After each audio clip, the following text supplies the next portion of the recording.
Sa harap ng camera, charming. Pero sa likod, killer. One flick, 1 minute. Let's talk about Woman of the Hour. Ito ay kwento ng isang babae na naghahanap lang ng break sa showbiz. Pero ang napasukan niya, bangungot. Sumali siya sa isang sikat na dating show sa TV.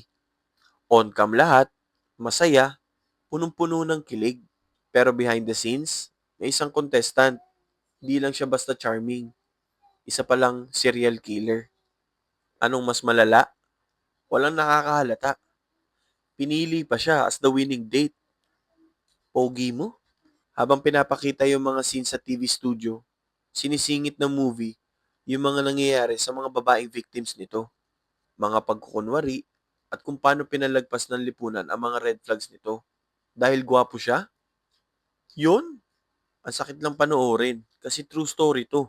Isa tong movie na hindi lang tungkol sa krimen, kundi paano tinatrato ng mundo ang kababaihan. At kung minsan, ang pinakadelikado, yung mukhang harmless. Kung gusto mo ng kwento na sasampal sa realidad, na ang pinaka nakakatakot ay yung may pinakamatamis na ngiti. This is the movie for you.